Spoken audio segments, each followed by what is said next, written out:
Assalamualaikum warahmatullahi wabarakatuh. Saya Anissa Dwi Apriliani. Saya di sini akan mempresentasikan tentang perilaku organisasi bab 1. Nah, ini dia PowerPoint-nya. Oke, pertama, pengertian manajemen. Manajemen adalah individu yang menyelesaikan tugas melalui individu lain. Nah, ia mengambil keputusan, mengalokasi sumber daya, dan mengatur aktivitas anak buahnya untuk mencari tujuan, atau bisa dikatakan individu yang mengawasi aktivitas individu lain dan bertanggung jawab karena pencapaian tujuan dalam organisasi. Nah, selanjutnya yaitu tentang fungsi manajemen. 1. Perencanaan. Nah, perencanaan yaitu proses yang meliputi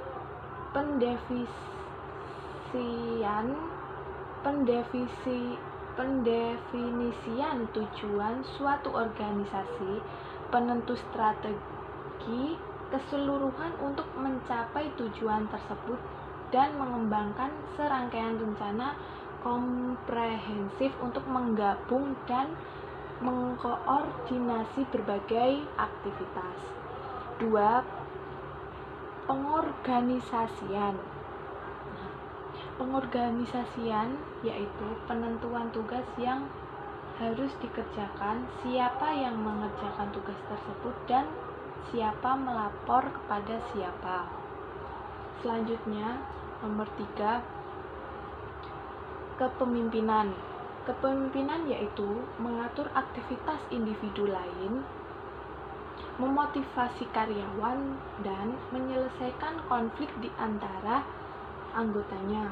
Yang keempat, pengendalian. Nah, pengendalian yaitu memantau aktivitas tersebut telah diselesaikan seperti yang telah direncanakan dan membetulkan signifikan dan mengembalikan organisasi tersebut pada jalur yang benar. Next. Peran manajemen. Peran manajemen ada 3, yaitu peran antar personal, peran informasional, dan yang ketiga peran pengambilan keputusan. Nah, peran pengambilan keputusan ini ada 3, yaitu ada 4, yaitu 1. Kewirausahaan. Kewirausahaan adalah mencari peluang dalam organisasi dan lingkungannya, serta mengawasi proyek-proyek baru yang akan meningkatkan kinerja organisasi. Yang kedua, penyelesai masalah. Penyelesai masalah itu bertanggung jawab atas tidak korektif untuk menyelesaikan berbagai masalah. Nah, yang ketiga, mengalokasi sumber daya. Mengalokasi sumber daya itu membuat atau menyetujui keputusan-keputusan organisasi yang signifikan. Nah, yang keempat, negosiator. Nah, negosiator ini bertanggung jawab mewakili organisasi dalam negosiasi. Next. Selanjutnya yaitu keahlian manajemen. Nah, keahlian manajemen ini dibagi menjadi 3, yaitu keahlian teknis. Keahlian teknis adalah kemampuan menerapkan pengetahuan atau keahlian khusus. Nah, yang kedua, keahlian personal. Keahlian personal yaitu kemampuan untuk bekerja sama, memahami, dan memotivasi orang baik secara individu atau kelompok. Nah, yang ketiga, keahlian konseptual. Keahlian konseptual yaitu kemampuan mental untuk menganalisis dan mendiagnosa situasi rumit. Selanjutnya yaitu kita masuk ke perilaku organisasi. Nah, perilaku organisasi adalah sebuah bidang studi yang menyelidiki pengaruh yang dimiliki oleh individu, kelompok, dan struktur terhadap perilaku dalam organisasi yang bertujuan menerapkan ilmu pengetahuan semacam ini guna meningkatkan keefektifan suatu organisasi. Selanjutnya, disiplin ilmu yang mendukung perilaku organisasi ada 4, yaitu 1, psikologi. Nah, psikologi adalah ilmu pengetahuan yang berusaha mengukur, menjelaskan, dan mengubah perilaku. Selanjutnya, nomor 2,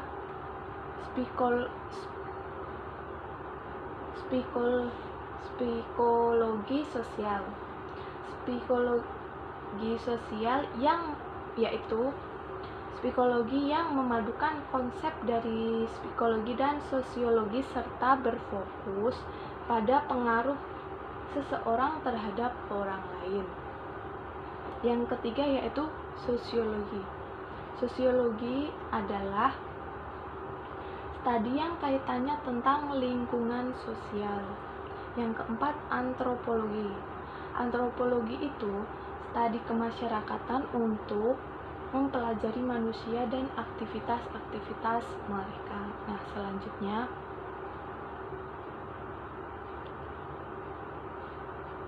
itu beberapa hal mutlak dalam perilaku organisasi. Nah, hal mutlak dalam perilaku organisasi adalah variabel kontingensi.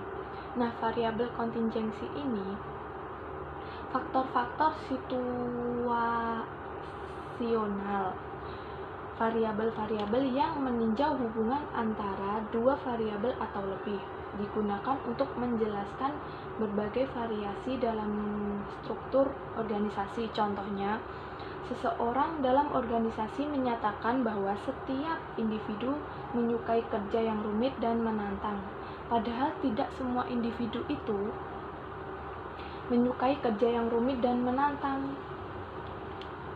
Pasti ada yang menyukai pekerjaan yang sederhana.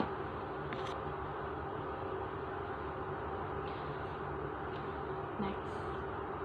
Lalu, tantangan dan peluang untuk perilaku organisasi, yaitu yang pertama, merespon globalisasi. Nah, dalam merespon globalisasi ini dibagi menjadi 4, yaitu penugasan luar negeri yang meningkat. Terus yang kedua, bekerja dalam individu-individu dari kultur berbeda. Yang ketiga, menanggulangi reaksi anti kapitalisme. Yang keempat, memantau perpindahan kerja keluar negara lain yang memiliki tenaga kerja yang lebih rendah. Nah, selanjutnya ada mengalokasi keragaman angkatan kerja. Yang ketiga, meningkatkan kualitas dan produktivitas. Yang keempat, merespon kurangnya tenaga, meningkatkan layanan pelanggan. Selanjutnya, mengembangkan model perilaku organisasi.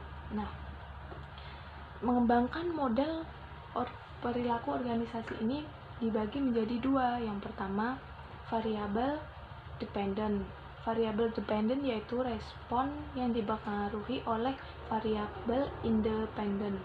Nah, variabel independent yang utama dalam perilaku organisasi itu yaitu yang pertama, produktivitas.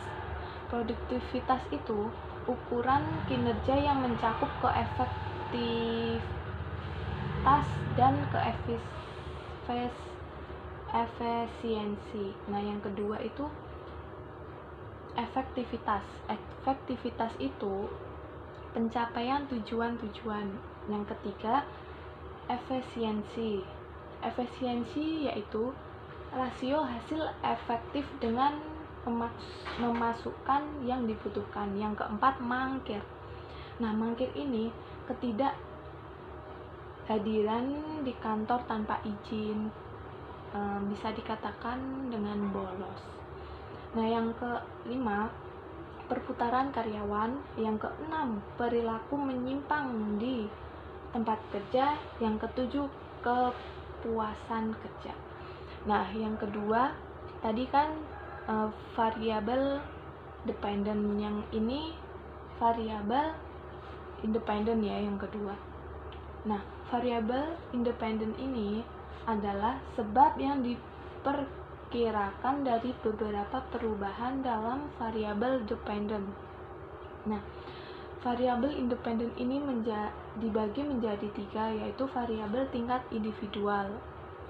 Nah, variabel tingkat individual ini yang dibahas yaitu karakteristik yang dibawa oleh individu ke dalam organisasi, misalnya persepsi, kepribadian, dan motivasi. Nah, yang kedua, variabel tingkat kelompok.